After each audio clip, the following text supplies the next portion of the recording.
In this video, we are talking about our expectations going into our Florida trip. What we want to do basically, fandom, is we want to kind of compare and contrast. We want to get on the record and kind of say, hey, this is our expectation going in. So when we get back from the trip, we can compare as to how close it came to the reality. So I think it'll be a really, really fun video. We're going to break down the parks. We're going to break down the resort. We're going to break down the cruises. Up next on OG55.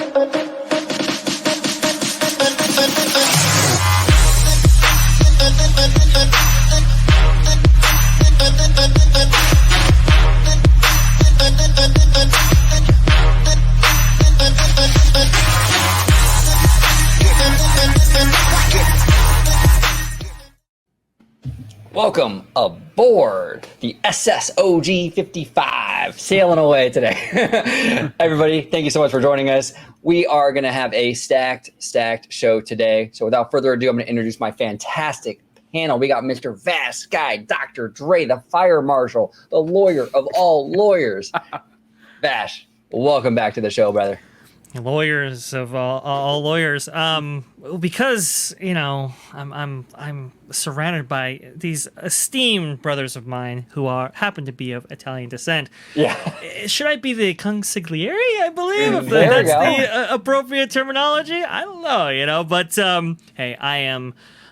So happy to be back here and to be talking about this because, well, it's it's gotten us really pretty excited, and we want to share that excitement with you guys at home. But before we get to that, if you guys want to follow me, you can go do so right down there at Vash Sky. Just go ahead, type that in, and it should pop up for all that robust discussion. And if you want to see me, well, it's going to be on the channel you're watching right now at Orange Grove 55. Where we have some amazing shows, including my own Freshly Squeezed, your source for juice, news, and info squeezed fresh right from the Grove. And down below, we got Mr. Italiano down below. Here we go, George. You need people like me so you can point your fucking fingers. The Italiano, Mr. Citrus Corner, Disney George. Welcome back, brother. Showing a little chest hair again, I see, huh? Yeah, that's how I roll. I make them an offer.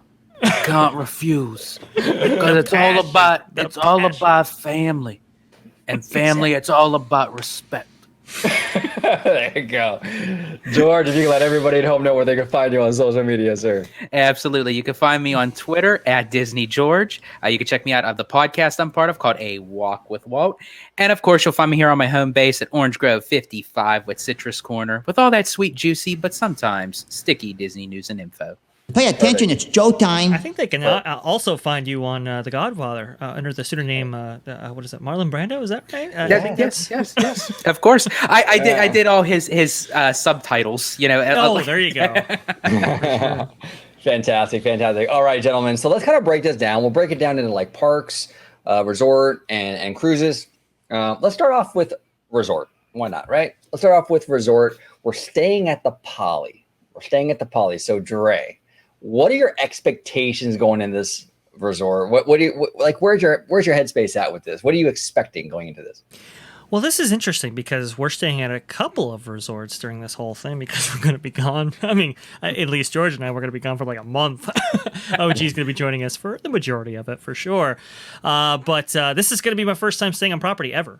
I've never stayed at Disneyland Hotel, never stayed at the Grand Californian, never stayed at the Paradise Pier for sure. So, and my only experience with Walt Disney World was 20 years ago. I think we went in like 2002, if I'm not mistaken. I mean, I remember when Spaceship Earth still had the wand and the hat used to occupy Disney Hollywood Studios. Again, it's been quite a while. So this is going to be a brand new experience for me, essentially. But to stay at a bucket list item like the Polynesian for a few days, embedded in this whole thing is really, truly special. And as far as expectation goes, it's going to be hot. Yeah. Going to be hot, that's for sure. But I really want to give that kind of world-class Disney service a try. I've only experienced it at the parks. I haven't necessarily experienced that at the resorts or even cruise line, which we'll get into in a moment. But I really want to give that a shot. Really want to kind of see, how well the service is when compared to something like a Marriott that I've experienced before. That's kind of like my bar right now. So that's going to be kind of an interesting process to go along with. And hey, this is, I think we're staying in one of their new refurbished Moana rooms, right? How well was that, done? And how well was that refurb executed? I kind of want to, look at that a little bit and kind of kick the tires on that. So it should be a lot of fun. Yeah, absolutely. Now I've stayed not in Florida, but in California. I've done off property. Like me and my buddy Sean, like years and years ago, we stayed at the Best Western on Ball. It was like a last minute thing. This is a long time ago. But I've also stayed on property quite a bit. I mean, even kind of recently at the Grand Cali. I think it was like 2019 we were staying there. I probably stayed there maybe 7 or 8 times, and Disneyland Hotel maybe 2 or 3. And I will say this, that while some of the hotel offerings at these these resorts, like the Grand Cali or even the Disneyland Hotel, right? Mm-hmm. While you can find similar hotels or resorts elsewhere, like not just on Disney, even the Grand Cali, there's resorts around the world that look like that, right? But there is something to be said, though, about staying on property, being right there close to the action. It just hits different. It really, really does. So while the aesthetics might be similar or as a hotel that's not on property, just being on property, though, it just hits different. So I do think it'll feel that same. I do think it will kind of feel that same kind of energy with the Poly, just staying on property. I think it'd be fantastic. I love the theme of the Poly. I've always been real big on that kind of tiki Polynesian style. I'm sure they got Dole Whips, right, George, over there at the Poly? Yes, they do. I'm sure they have really, really good drinks as well. Little Mai Tais or something, What's unique about the Poly, too, is that it was one of the original of 3 resorts to Walt Disney World that opened with the whole grand thing. I believe if it wasn't late 1971, it was early 1972 where the Poly opened with this whole thing. And it's a monorail line resort, right next to Seven Seas Lagoon. That's going to be very interesting to kind of use that monorail back and forth, that built-in transportation, how Walt intended to be used via the monorail service. And obviously you have like little stuff like the electrical water pageant that comes up next to you. You got Ohana's, which we are going to be definitely partaking in. That is for sure. So a lot of interesting stuff that should really keep it unique and distinct to this Walt Disney World experience. Yeah, no, absolutely, absolutely. Now, George, you've obviously been to Walt Disney World. You just got back like less than a month ago. But have you stayed at the Poly before? So I've been to the Poly. I have not stayed at the Poly. And that, as just like Dre, that has been on my bucket list. Because out of all the Walt Disney World Resort hotels, the Poly had, I feel, the most distinct theming. It has a very distinct scent when you walk into the main lobby. Like you could literally blindfold yourself. And as far as for me goes, because I've been in there many times, that you could blindfold me. I could walk in and say, "Oh, this is the Polynesian." That's funny. And it's just very heavily themed. I love Ohana's. I love the Tonga toast, and the Dole Whips. It's just something about like the aesthetics of that hotel. And just as Dre had mentioned, I am curious to see how the rooms are and how well that they tie into the overall theming of the rest of the hotel. Are they cohesive, or are they kind of separate, where they kind of have that IKEA style rooms that Disney has been going lately? Gensler chic is what we're calling it, George. Gensler chic. Gensler chic. Like that. There we go. But I always, every time I go to Walt Disney World, I always stay on property. I am a huge believer that when you go into the magic, you stay in the magic. And our good mutual friend Mindy will, she knows this. I don't know if you fellas know this. This is kind of a quote of mine that someone had asked me: if you were to go to Walt Disney World for a long period of time, would you stay off property and, travel in? And I don't mind a couple days, especially if there's other activities that we're doing in like the Orlando area, which we will be doing, obviously. But just for Walt Disney World, I would rather have my left testicle chewed off by chipmunks before um, before staying completely off of property. I have to stay on property somewhere, somehow, some way during the duration of Walt Disney World. By chipmunks. That was oddly specific, George. Oddly specific. Very good, very good. So let's move on to the parks now. We're going to just go park by park. This is going to get really interesting. I think we'll start with Magic Kingdom. I think that's kind of appropriate. Dre, expectations going into Magic Kingdom. Obviously, you've been to Disneyland, the king of all parks, basically. Yeah, you've been to Magic Kingdom before, but it's been a long time. But what's your expectation going into this thing? Yeah, that's the interesting thing. So as opposed to like the resorts, which I haven't, I don't think we resort hopped once when we went in 2002. I have been at the parks, so like my understanding of this whole thing, my experience that I can recall from, I can't really do that with necessarily the resorts, but I can do that with the parks somewhat. But it was so long ago, so yeah. I remember Magic Kingdom as being kind of a Disneyland light, let's say, but having its own kind of unique quality that's really kind of distinct and separate from Disneyland. It's kind of hard to describe, but Disneyland is far more charming, whereas Magic Kingdom is far more grand. You know, I mean, it's like, hey, we got some money now, we're gonna show it off, right? And I always thought that I appreciated the contrast between the two because it kept the two fresh. You know, one thing I'm really kind of excited for is the People Mover. Honestly, I think that was my one distinct memory from, you know, my 2002 trip was going on the People Mover, like as a young kid and getting on there and seeing the rain, you know, around you as you're kind of going through, or seeing, you know, night fall and be cast all over the Magic Kingdom and seeing that beautiful castle right before you take that one turn. George, you know what I'm talking about? Right before you take that one turn, as you start out your People Mover journey, you just see that amazing castle shot that is like emblazoned in my brain. So to experience that again, I think will be really, really cool. But that's the moneymaker shot. Right. So yeah, exactly. But it's like, but you know, there's some new experiences too, which we'll be a part of. For one, we actually maneuvered our trip a little bit on that second half for Walt Disney World in order to catch maybe the Hatbox Ghost in the Haunted Mansions. That might be kind of cool to see right there. To see Tron, something I've been, you know, dying to ride ever since seeing the first, like the 3D animatic that they released. Remember this, OG? Like this was like 2013, I want to say. This thing was being built at Shanghai. And I remember seeing that in line at the Matterhorn, interestingly enough. I'm like, oh my God, this looks awesome. This looks so cool. You know, this looks totally rad. So to go 10 years later, essentially, and to actually ride that's going to be a lot of fun. That is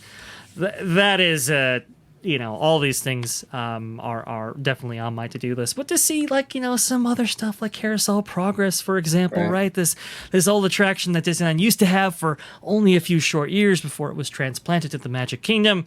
That's going to be really cool to see. The Bear Country Jamboree, something I haven't, you know, seen since it left our parks all those years ago. That'll be cool to see as well. So I think the Magic Kingdom will there'll be a kind of a comfortability with that because it does emulate so much of Disneyland, but I think it'll be unique in itself. But we'll see. Those are our expectations as far as they are now. Yeah, I'm kind of in the same boat. Like I think that my expectations going into Magic Kingdom is sort of like I'm not expecting it to top Disneyland, but I'm expecting it to have things that beat Disneyland and have things that fall short. So that's kind of where I'm at with it. Like, I think that obviously, I think the Tomorrowland over there is going to rock Disneyland's Tomorrowland. Like, trust me, it does. There's no comparison there. I mean, the People Mover alone, like Dre mentioned, I mean, that's already a few notches above Disneyland's. Really excited about Carousel of Progress. Again, massive win for their Tomorrowland. Country Bear Jamboree, super excited for that. What I'm really looking forward to, though, and this kind of goes for the whole thing, the whole package, the whole, you know, Walt Disney World property, it's just kind of soaking in the size of everything, right? Like the scale of everything. Because like we have such a I wouldn't say it's a small resort. I mean, we have a pretty decent sized resort as resorts go, but it's nothing compared to what Florida Disney World is. I mean, nothing compared to that. So walking in the Magic Kingdom and just having this massive thing, and there's no sight lines, right? There's no sight lines. It's just like it's clear as the eye can see. I'm very, very curious how that is. The atmosphere, the ambiance of that difference. I think it's gonna be kind of cool. I'm also really excited with the castles, how that feels different, right? Because like you mentioned, Dre, like, you know, Disneyland is very charming and our castle reflects that. Disney World, very grand. They got a massive castle. I think the Cinderella's castle is actually even a little bit taller than our Matterhorn, from what I understand. It's up there. It's very tall. So I mean that's gonna be a huge kind of thing to get used to, you know. Cinderella Castle is 189 feet. I don't know if either one of you know the Matterhorns. Matterhorn's about 150 from what I remember. Yeah. Okay. It's So pretty it's, you know, pretty close. It's higher. It's But higher, yeah. Also, too, like, how does that affect like fireworks, for example, right? Because we're used to like the Anaheim fireworks, which have to be pretty close in because there's a city around there. I don't know if you noticed, but with the Magic Kingdom, because you got Seven Seas Lagoon on one end and basically nothing on you know the direct perimeter around it, those shells can be a lot larger. So you know, how does that kind of mix in with this grander sized castle? How does a fireworks presentation differ from a fireworks presentation at Disneyland? That's going to be interesting to see too. Yeah, I'm fascinated. It's gonna be very, very interesting to compare and contrast with the Magic Kingdom. Now I'm not going to get into it until we kind of go through all the parks, but I'm not expecting Magic Kingdom to be my favorite. I'm not expecting it just because I think Disneyland it's such a high bar to overcome. But we'll see. That's why we're doing this video though, because I might come back and be like, no, Magic Kingdom is the GOAT. Like I love that. It's the best one of all of them. You never know. So expectations going in, you just never know. George, I mean, I know you've been a bajillion times, but I mean, where do you stand with Magic Kingdom and comparisons to Disneyland and what have you? No, I'm like, no. It's now I've been to Walt Disney World before I have been to Disneyland, so I had nothing to compare it to. And hold on, if you got the train, we got the train. We gotta do the. Oh no! I must have hit that track switch. There we go. There Proceed. we go. Good spirit. Awesome. Proceed. So I had nothing to compare it to. So Magic Kingdom was always like the top dog park for me. You know, Cinderella Castle, the fireworks, having the hotels surrounding the park. So at any type of perspective, whether you're over at the Contemporary or you're at the Polynesian or you're at the Grand Floridian, you can kind of see a different perspective angle of the park, but not actually be in the park, but you're still inside the resort. You know, that's like the odd thing, but in a good way. Then when I experienced Disneyland Park, I thought, whoa, okay, these are two completely different beasts. Right. So then I started comparing and contrasting of like, okay, this has this, but this has that, and what have you.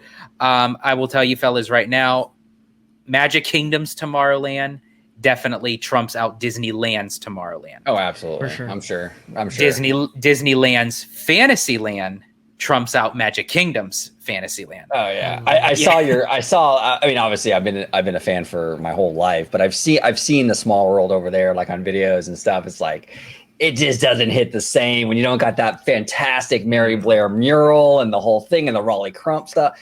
It just doesn't hit the same. But you know, I'm sure there's going to be things in that Fantasyland that I do love.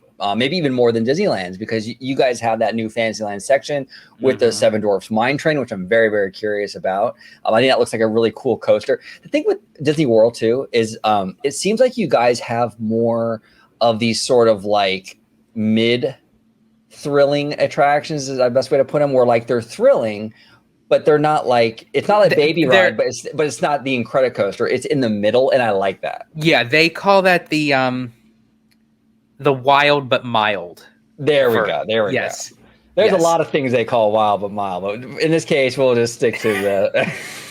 I'm just kidding. But yeah, I'm actually very excited about that because I like, you know, Florida. You got the Slinky Dog, they got the Mine Train. Very, very cool. So we'll see. We'll see how Magic Kingdom shapes up. But as Magic far Kingdom is like the one that I'm most excited to see, just for those kind of differences there, George, Right. that you speak about, Yes. right? Because there are differences, but I wasn't able to maybe apply the nuance that I could today. That's kind of what makes it exciting for me. Go ahead, George. Now, well, Dave from Fresh Baked is going to love me for this in a sense, but the unique thing about the Tomorrowland Speedway at Walt Disney World, as opposed to the one at Disneyland, that when you, again, it's that forced perspective that when Right. you ride the Speedway at Magic Kingdom, you can still get a glimpse of the contemporary, even though it is not in the park, but yet it is cohesive inside the resort itself. So you can look beyond Seven Seas Lagoon and Bay Lake, and you say, wow, those are Walt Disney World Resort hotels that are right there. And then you see Tron in the distance, and then you look over and you see Space Mountain. And then as you go around the corner, then you can see partial of Fantasyland. So you kind of get a different force perspective when you're on the Tomorrowland Indy Speedway as opposed to Disneyland's Speedway. I guess Dave might appreciate that, but then he might not, because I'm still cracking on Disneyland's version. Yeah. But as far as what you fellas said, classics, Country Bear Jamboree, The People Mover, Carousel of Progress, then the newer edition stuff, like as OG had mentioned, the Seven Dwarfs Mine Train. I still suggest, even though it's not a lot going on there, but still check out the Storybook Circus. You know, it's still a nice themed kind of like circus Dumbo type of thing. They have it is a nice thing. Do I still prefer it to have been Mickey's Toontown Fair, you know, with the houses and you get to meet Mickey and Minnie? Absolutely. But it's still a nice little quaint area where the kids have a little water section to play and everything. So everything kind of flows cohesively throughout the park. Cool. And then also, of course, one last final thing, and I'm so glad that this is back. When you fellas are down there, we got Happily Ever After. That is that is like the kiss goodnight Walt Disney World style at the Magic Kingdom. Absolutely. Well, that soundtrack's an absolute banger. I know when something is good. I had the same feeling with Wondrous Journeys. When I watched Wondrous Journeys and I texted you guys, you gotta watch that. Remember, you guys were at the parks. I wasn't. Mm-hmm. I told you guys watch it because when I watched Wondrous Journeys, I got goosebumps watching it on my fucking phone, dude, and on YouTube. And I'm like, oh, in person, this thing is gonna blow us away, right? The same thing with Happily Ever After. I can watch that thing on YouTube and it gives me goosebumps. I know it's gonna be fantastic. If it has that impact on me watching it on my phone, right? It will definitely. If you fellas, I think we all got the feels for Wondrous Journeys, and I guarantee you will have something of the similar status when watching Happily Ever After, especially actually in the park. Like that's going to be phenomenal, because we're actually going to get kind of two perspectives on that, because we're going to see it in the park, and then we might get a little bit of a glimpse of it when we're over at Ohana's at the Poly. Yep, absolutely. Now I want to move over to Epcot, or as Showcase calls it, Epcot Center. Epcot. Now, this park I actually have really high hopes for. Epcot and actually Animal Kingdom are my two kind of parks that I'm kind of eyeing the most, because I think these are very unique parks to Walt Disney World. We don't really have anything out here in California that's similar, that's comparable. But Epcot, I'm really, really curious. This was Walt Disney's baby, right? It was kind of like the Florida version of Disneyland, you know, that same Walt connection. I think I'm really going to fall in love with this park. I do know that a lot of it right now is under construction and what have you, but I think I'm really going to dig it. I'm really excited about World Showcase. I think it's a fantastic concept. And from what I understand, you go through each country and they have people that, George, don't they have people like actually like exchange students or something that actually work in these pavilions from those various countries? So when you go to Japan, Germany, that's awesome. I love that. And that was the one thing that was very disappointing when the parks reopened, because unfortunately, because of the situation, you know, they couldn't have those students or the people coming from those countries and culture. So unfortunately, they had to just make do with the cast members that they had, which, don't get me wrong, those cast members were phenomenal, but it took away that little extra oomph that you get with World Showcase when you actually get to meet and interact with the people that live and breathe their individual culture within each individual pavilion Awesome. per country. I love that. I'm actually real big on I love learning about other cultures just in general. I think it's fascinating, like through their food and what have you. So I think I'm really going to dig that element of Epcot a lot. I'm telling you, I always joke around with our friend Showcase. I think I'm gonna leave Walt Disney World a total Epcot fanboy. I just have that feeling.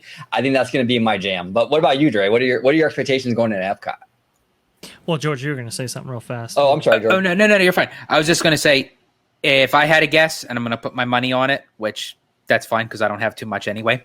So that I feel that you fellas are going to lean more towards the World Showcase part than the future world. I still think you're going to enjoy it as far as like with Cosmic Rewind and Spaceship Earth, absolutely. But I think you're going to have a greater appreciation for World Showcase. I think so. I'm with OG. I'm very excited about World Showcase. World Showcase is definitely kind of my jam. It's more, let's say, traditional Disney theming, but like an entire pavilion's worth, to kind of distill a country and just kind of this bite-sized morsel. Definitely my speed, definitely my jam for sure. I remember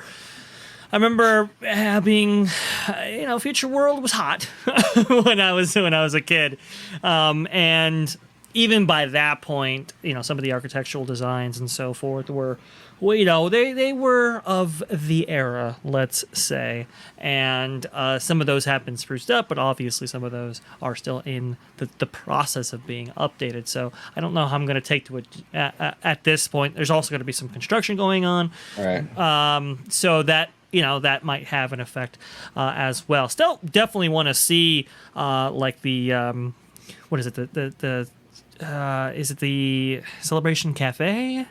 What Connections Cafe. Sorry about that. I definitely want to see those kind of those. Which I would have to say for a quick service, I feel it's the best quick service in Epcot. That's a bold claim right there. I've heard it's really good. And the space is enormous, and even then they have to keep people out who aren't actually dining there, which I find fascinating. But I definitely want to see Future World. Obviously, I think the two thrill rides I'm most looking forward to is Test Track and, of course, Cosmic Rewind, which are on the Future World side. But I also want to see Spaceship Earth and some of those other, Living with the Land and all that. But cannot wait to get to World Showcase. Can't wait to see Frozen finally. I've been following that attraction for it's felt like forever. So to actually see it in person, I think is going to be really, really fun. Wait, so Dre, wait, if I'm understanding you correctly, so this will be the first time in forever. That's right. That's exactly it there, George. Nice man. He's got the Godfather and he's got Elsa. I mean, this is amazing. What a savant. As a kid, you have limited appreciation for cultures around the world. But as an adult, you obviously have more appreciation. You can appreciate these things to a much more fuller extent, and to kind of go through and spend some real time with like Norway, with Mexico, with Canada, with the UK, with the to see the American Adventure. That was the one thing we didn't get to see back in 2002. The American Adventure and the American Pavilion, for that matter, will be really, really cool. I cannot wait to see all of that, and to actually see a fireworks presentation out there on that lagoon. That was something we didn't get to see either in 2002. So all of those things, very, very excited. And no barges, so that's also no good. barges. No barges. Yes, They just recently removed the final barge, and I'm so glad of that. Don't let the door hit you where the good Lord split you, right? See ya. and especially since they were gigantic turds, that's exactly what was coming out of the split. Right. So, exactly.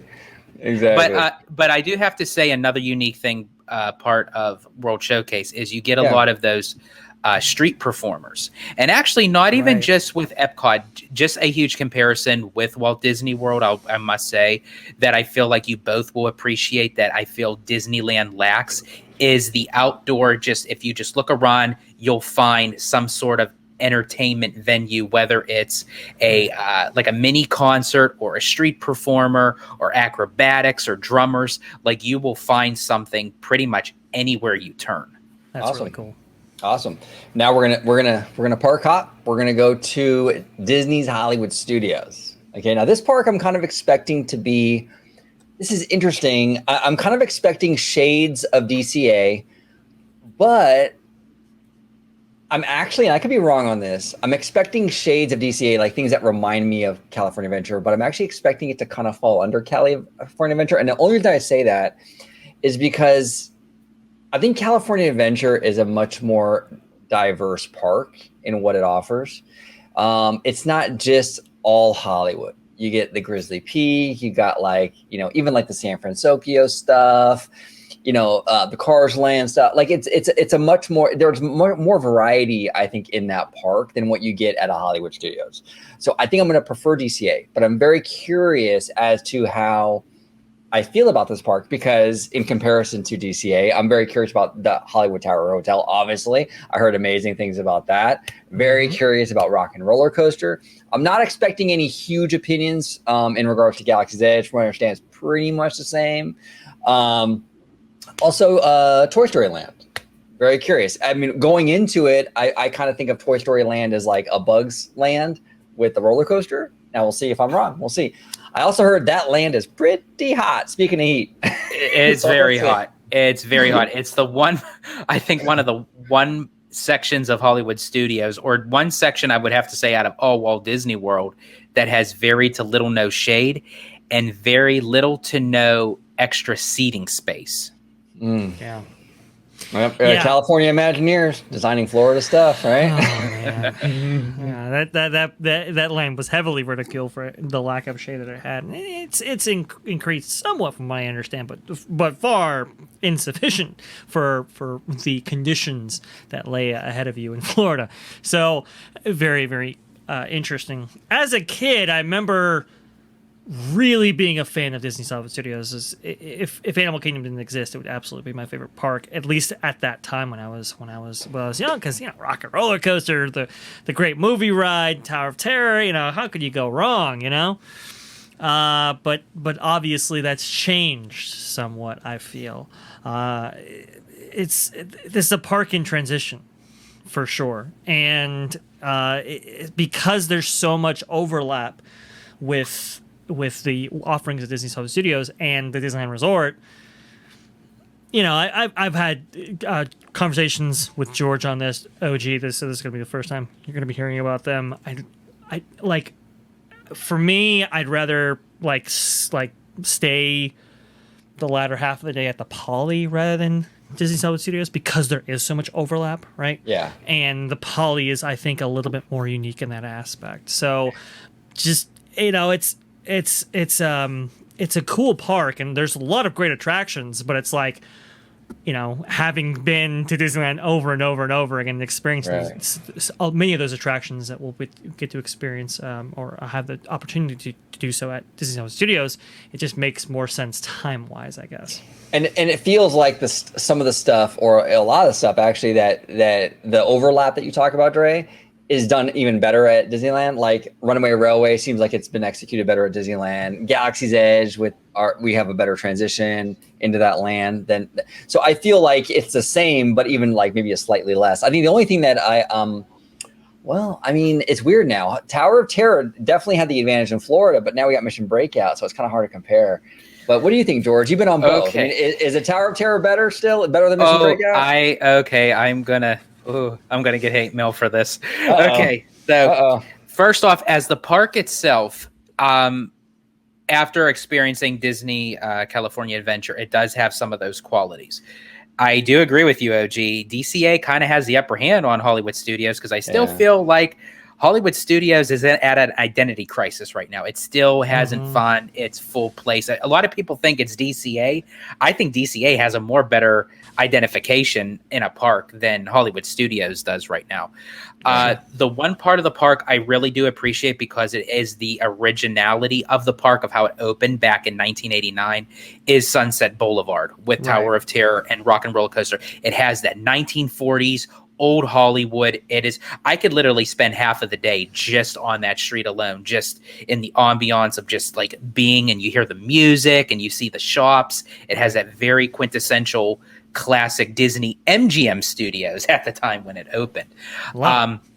But Toy Story Land is cute. It's fun. Nothing really, overly excited, but I enjoy Slinky Dog. A lot of people don't. I think it's a fun coaster. I really do.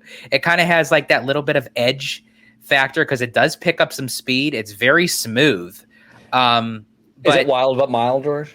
It's wild but mild. Yes, it is. We're definitely going to do Slinky Dog Dash. That's for sure. Yeah, absolutely. And then Galaxy's Edge, as we have mentioned, OG, it's basically a carbon copy. The only difference is I feel like Disneyland's entrances are way better than Hollywood Studios, for sure. Now, to your question, OG, I love Tower of Terror. I love the queue. I love the working process of getting on the attraction. I don't know how both of you will feel because you're not used to Florida's Tower of Terror, but I will say, after being on Mission Breakout so many times, I feel like that they need to update the tower in the sense of the control system of intensity. Right. Because I feel like Mission Breakout kind of got that over on Tower.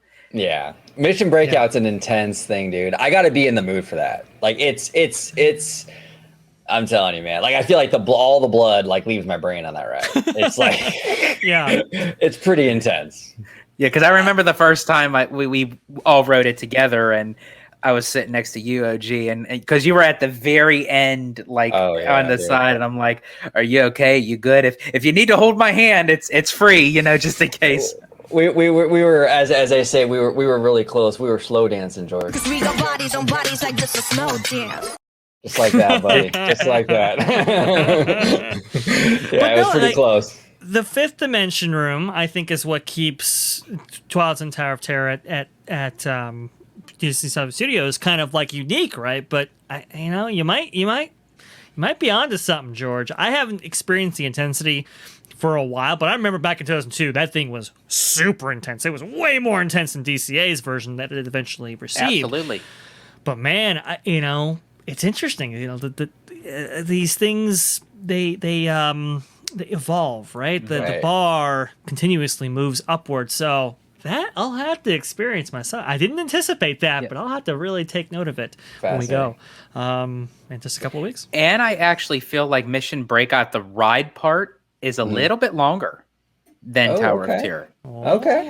And I think the main reason why it is where it is and it isn't, as far as the drop sequence goes, it's shorter because I feel like part of that ride is taken when you move into the fifth dimension. That takes partial of the ride, where Mission Breakout, you just automatically just start off with a bang once Rocket unplugs you and starts things rocking. Oh, not only does he do Marlon Brando, you do Rocket Raccoon too, George? Rocket Raccoon?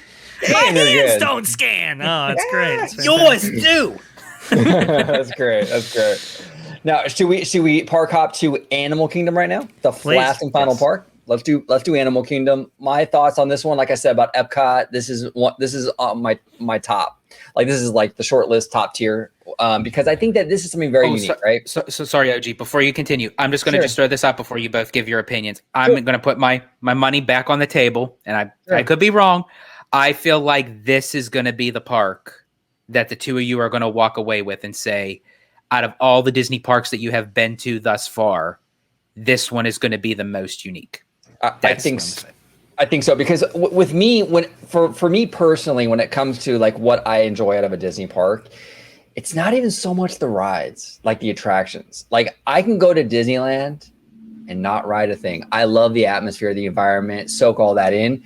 Animal Kingdom seems like a very atmospheric park. Like you just get like you're overwhelmed by everything between Pandora and everything else going on in that park. I think I'm just going to be blown away by that park. I'm really, really looking forward to that. I love the it's so unique in the sense with the safari, right? The Kilimanjaro safari, and there's no cages. I mean, it was just brilliantly designed to keep the animals where they want them to be. I think that was awesome. I think this park, George, you might be right, man. This might be my favorite. Between the old school Animal Kingdom stuff with the Kilimanjaro safari and the Pandora and all that. I think it's going to blow my mind. What do you think, Dre? Going into it? Now you've been before, right? Right. Yeah, we had, and honestly, we didn't like when we first experienced Walt Disney World. Animal Kingdom was kind of low on the list, but when we got in there and actually experienced it, we were all blown away by just how unique it was, like George said. And honestly, it became everybody's favorite by the end of the day because it was, like you said, OG, the atmosphere, the ambience, it's like Tiki Room. I'm sorry, the Adventureland on steroids, right? I mean, it's crazy how immersive it is. What's going on there in Asia and Africa? Remember, I know when I went there, Expedition Everest was being built. So, what's really cool about that was, I remember going to Animal Kingdom, going to like the back of the park and seeing this huge mountain that was, in the process of being constructed. You could see, the scaffolding outside and that intricate web of scaffolding that they implemented for that attraction. You can see them out there. You can see them looking at it. I'm like, oh my god, I can't wait to go, to go on this when this eventually opens and come back here. Well, guess what? It wouldn't be 20 years, but I finally get the opportunity to ride that attraction that I remember seeing being built. So Expedition Everest is something that is definitely high up on the list right there. But I've never seen Pandora, and going through that kind of Avatar journey that I went through in preparation for the second film, I'm definitely looking far more towards I feel more excitement for that land than I ever have. So that'll be really cool to finally experience and kind of see what all the talk and fuss is about when it comes to Flight of Passage or even Navi River Journey for that matter. Dinosaur, I don't remember a ton of it. But look, I'm a huge Indiana Jones Adventure fan. It's gonna be very interesting to go on an attraction that is the same track, same ride vehicle, but a different story to be told. So, and obviously Kilimanjaro Safaris, that's gonna be so cool. But also the little experiences, right? To see like it's tough to be a bug again. That's gonna be kind of fun, right? To see. Old school. Yeah, Celebration of the Lion King. That'll be awesome. And obviously the kind of a Nemo musical that they have there. So all those things, like I am super excited, super pumped to see Disney's Animal Kingdom because I remember being blown away as a kid. I think it might have a similar effect on me even 20 years later as an adult. Absolutely. Now we're going to Universal too. So I want to add these two parks, Island of Adventure and Universal, into our park segment, and then we're going to close it out with cruise. Yep. So my expectation going into the Universal parks is that I think they're gonna far surpass my opinion of Hollywood studios out here. I mean Universal Studios Hollywood out here. I think that I like Hollywood studios. Mostly for the tram, though, to be honest. I really like the tram tour. I love that education factor, the curiosity factor of that whole experience. Absolutely love that. Same. It's great, right? I'm not super impressed with the theme park stuff in that park, though. It's okay. I think with the Island of Adventure, especially that park, I think it's going to blow me away a little bit because I've seen videos, I've seen pictures of like the entrance going in that park, which looks incredible. Kind of has that Adventureland vibe going on for sure. Really, really cool looking. I'm hungry to go into a Universal park that's actually a theme park. It's not this weird, get it with islands. Right? It's like an actual theme park. It's not this thing on a hill and this whole thing. It's an actual traditional park. Super excited for Velocicoaster. All that good stuff. Really excited for Spider-Man. I heard it's not quite as good as Web Slingers, but hey, we'll give it a shot. It's okay. Try that one. No, I'm just excited to see how they handle like these traditional kind of style theme parks, and it'll be very, very interesting. But what about you, Dre? What are your kind of going into Universal? What are your thoughts and feelings? Oh man, as excited as I am for everything that Walt Disney World has to offer, man. I am super excited for everything that Universal Studios has to offer because we have have heard the theme park war for so long, and we've read about it, and we've researched it. But I mean, the fruits of that in California, I mean, it's just we got Hollywood, which is great. I love Hollywood, and I love the tour, the studio tour. It's freaking awesome, right? It is. But it's just it's theme park alike versus Disneyland, the original. There's really no comparison out here in California. So to see that the ground zero for this war right here in Florida, I think is going to be absolutely spectacular. That I'm super looking forward to. And there's some old favorites that I'm looking forward to as well, like E.T. to see that again. It's gonna be pretty fun. Oh, that attraction that was stolen from us all those years ago, to experience that again, that's going to be a lot of fun. But like you said, OG, a traditional theme park experience from Universal, that is something that we just have not experienced over here at Hollywood. We just haven't. And to see how the craft under Universal Creative has evolved through these theme parks, I think is going to be a unique opportunity and experience. Obviously, we don't have Diagon Alley, so that is something that I'm really looking forward to. Velocicoaster, absolutely. Hagrid's Magical Creature Motorbike Adventure, that's going to be really fun to see. Cool. Spider-Man, it's got to be, that's up there for sure. But also, like Men in Black, I've heard that that's kind of a sleeper hit out there. Definitely want to experience that too. So to kind of to see what Universal can really do if afforded, the space, let's say, to do it, I think it's going to be a lot of fun. Now, George, and also, before you ask your question, sure. And also too, another can't miss attraction per se, but it's a show. The Jason Bourne Stunt Spectacular, absolutely perfection of how they intricate the stunts with the technology and the graphics. It's just phenomenal.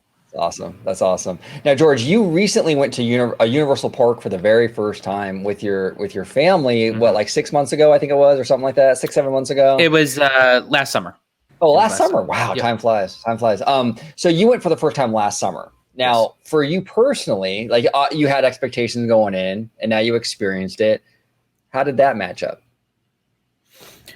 Well, I went into the notion of kind of keeping an open mind, and I thought, well, is this going to kind of level out to the same experience for Disney for me?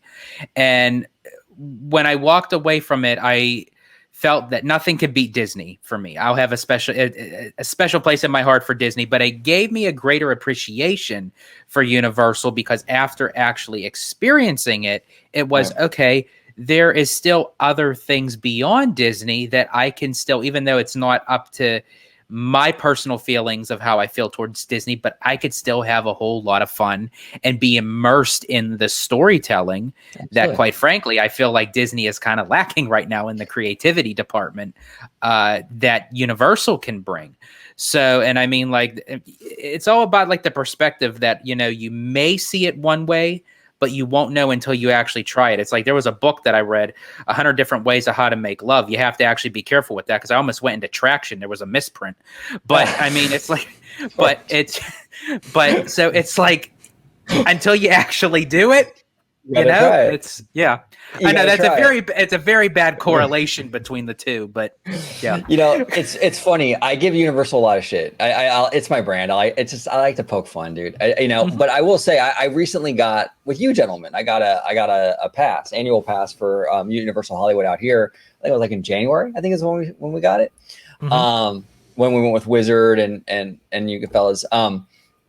I've gone to Universal like 5 or 6 times since then. I mean, it's a pretty good amount. I mean, I'm basically averaging like maybe once a month or something. I mean, at that point, so I enjoy it. I mean, it is kind of like a refreshing thing to kind of go into a park that isn't so familiar. Like you're kind of experiencing things that are new to you. Disneyland is home to me. I could walk through that park blindfolded. You know what I'm saying? But Hollywood, there's still things I don't know about that place. There's still things I'm still exploring and stuff. So that is kind of new and exciting for me when I go. And I've gone a few times now, and I've always had fun. And Universal too. You've mentioned George, like the Polynesian and the smells. Universal has their own smells. I noticed like when you walk down that main entry corridor, you go into those stores, like Universal's version of the Emporium. It has that Universal smell. It smells different than Disney. Believe it or not, and I could be very wrong. My senses could be completely off. But some of the stores, when I walked into Universal Orlando, I don't know how it is in Hollywood, I kind of got that Warner Brothers store. Yes. Oh, that's exactly what it is, George. Now, okay, you're right. That's exactly what it smells like. The Warner Brothers studio stores. Yes. Which, by the way, people at home, I don't know. We have our audience is pretty young. They might not remember. The Warner Brothers studio store used to run circles around the Disney store. I used to be so jealous as a kid that Warner Brothers had these stores and Disney had the pink and like blue, like girly stores. Warner Brothers had the coolest looking stores, man. They had like that hardwood floor with the track lighting, very, very kind of like, I just felt more Hollywood, more classy, right? It's just so much better than Disney stores. I mean, they were phenomenal. Loved them. Now, you have not experienced Universal Studios Hollywood, George, but you will on this trip. Is there anything that's out there in Universal Studios Hollywood that you're kind of excited about seeing? For me, at Universal Orlando, we have the Jurassic Park River Adventure, but Hollywood has the updated version. I'm very curious to see the difference between that. The Secret Life of Pets. I can't wait to see the tram tour. I am very, very excited about because I mean, I hear from you guys and a lot of people that's like the quintessential Universal Hollywood. Like that's like the main attraction. It's great. Sorry that you won't be able to see Earthquake. I know. But you'll at least get to experience the studio tour. No matter if there is an earthquake, if there isn't an earthquake. Hopefully not for real. Hopefully not for real. I was just gonna say not for real. I gotta be honest. I get a little PTSD on that part anyway, because like in 1994 we had a huge earthquake out here in Northridge. Yeah. And now every time we go into that like soundstage, I'm just like, oh god, I hate this. I know it's fake, but it just man, you never forget it when you're in a big one like that. You never forget it. And then, of course, the Super Nintendo World, which I know Universal Orlando is going to be getting eventually with the Donkey Kong Country, minecart and everything. But to see it firsthand at Hollywood, to kind of get a little taste of what we're going to get in Orlando, I'm very excited about. Yeah, I know. Our buddy Theme Park Wizard is because he's been dying to get me out there. So his wish is finally coming true. Yes. No, we love Wizard. Wizard's awesome, dude. I love his passion for that. It's so cool. He was actually trying to convince that junk man today on Twitter to go to Universal. Like, what's going on here? It's so funny. Okay, so our last and final topic today is the cruise lines. So we're hitting up the Disney Wish, the newest ship of the fleet, right? Now I've gone on the Disney Wonder, and that's my only one I've ever been on. And that was back in November, and I was blown away. I was fangirling over that trip. You wouldn't even believe it. I thought it was phenomenal. The Disney difference with the cast, amazing. Just everything, man. You're sitting on your balcony watching the wildlife in the water. It was absolutely breathtaking. Now the Wish is a new ship, so it's gonna be interesting to see how that measures up to an older ship like the Wish. Like the Wonder. Go ahead, George. Really quick. I find we are in a unique position right now because at this moment, I have been on a Disney cruise multiple times. OG, you have been on one Disney cruise, but you have not yet been on the East Coast where you got to experience Castaway Cay. And then Dre has not experienced a cruise in general. So we're going in with the perspective, but there's still a lot of the similarities that we're going to share because we're all going on the Wish. None of us has been on the Wish. And I find it kind of interesting, OG, to get your perspective on that because you're going on the brand newest ship and then you were on the OG ship. So you didn't even get to go on the Dream or the Fantasy yet. So you had the very original to the new. So in comparison, I am curious to see.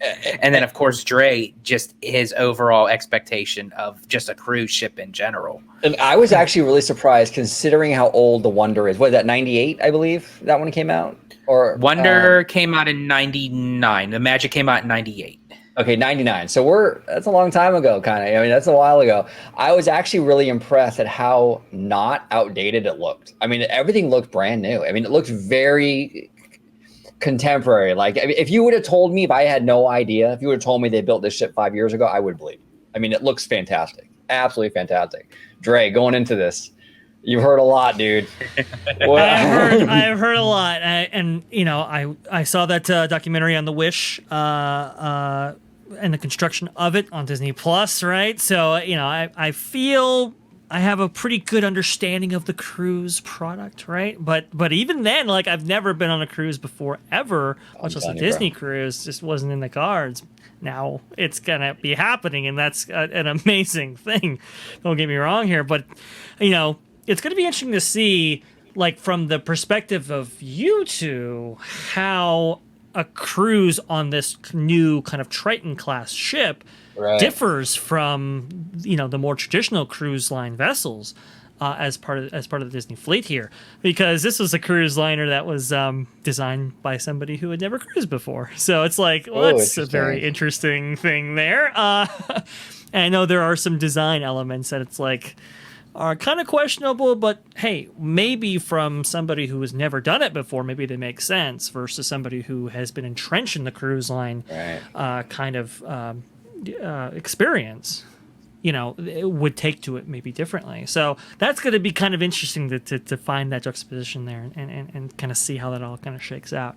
But man, I am incredibly excited about, you know, doing a cruise, and you know, I tell this to George all the time, but you know, maybe you've only heard it a couple times, OG. I'll reiterate here for the audience. I'm doing the things I want to do with the people I want to do them with, kind of thing, right? It's like, you know, to go to Walt Disney World and to go to Universal, like, and to do all this kind of stuff. This is absolutely incredible, but it's taken so many more steps beyond to do it with you guys. This is going to be absolutely phenomenal. I cannot wait to experience my first cruise and the first time back in Florida in 20 years with you all. This is going to be a lot of fun. The cruise line made a huge impression on me, Dre, and I think it I don't know. I mean, we're going to a lot of parks, so I don't want to make any kind of bold predictions, but I think it's going to rank pretty high up on your list. What, you know, in terms of your ranking between the parks and the cruises, I think cruises is going to be pretty high up on that list. I mean, going into cruises, I was like excited. I didn't expect to like it as much as I did. You know what I'm saying? Yeah. And I'm right there with you, OG. I remember, as I said, I'm still a fan of the parks. I love the parks. Of course, I'll go to the parks any chance I get. But I did go into the aspect of saying, okay, I'm doing a Disney cruise. I'll enjoy it. It's a new adventure. I'll maybe do it again, depending on if I like it or. I did not think, I knew that I would like it. I did not know that I would love it. And it would, the second, and I hope that you get this feeling, Dre, you know, when you experience this, because it did for me, and I believe I did for OG, that once you do one, you crave for more. You want to keep doing it. I want to do one every year now. I mean, I absolutely loved it, dude. It's so cool. And I kind of hope you do, because I already have things kind of in the pipeline. Oh, so no, George. No. Okay. Nobody. It's gonna be. I think it's incredible. I mean, and really, even and this sounds so corny, and I sound like such like a, I don't know, like a hippie saying this, but like just sitting on that balcony and just watching the wildlife, and you'd be surprised at how much wildlife you see. I mean, you really do see a lot. I mean, schools and schools of dolphins. I mean, it was crazy. I mean, it was just that alone. I mean, that alone is worth the price of the room. I mean, it's just, I loved it. Absolutely loved it. So we'll see. And this is also going to be a kind of a new thing for me personally, because I haven't been on a plane since I was about I don't know. Let me see. It was 1991. Okay, you guys weren't even a twinkle in your mom's eyes. 1991. It was a school field trip to like Sacramento. So first of all, it wasn't even a long flight. It was like we were up and then we were down. It was like half an hour. This is 4 or 5 hours. You know, it's gonna be interesting. You know, so, I'm just gonna tell you right now, OG. You get through that, I guarantee you can handle any ride at Walt Disney World or Universal. You'll be good. Yeah, I'll be good. I'll be good. I do remember it a little bit, like back then. Like I remember the takeoff. You get a little bit of that woo feeling, you know. Didn't bother me. The turbulence, you know, probably a little bit, like, you know, depending on how bad that gets, you know. But hey, you know what? Couple drinks, I'll be good. I'll be good. Yeah, we'll have to.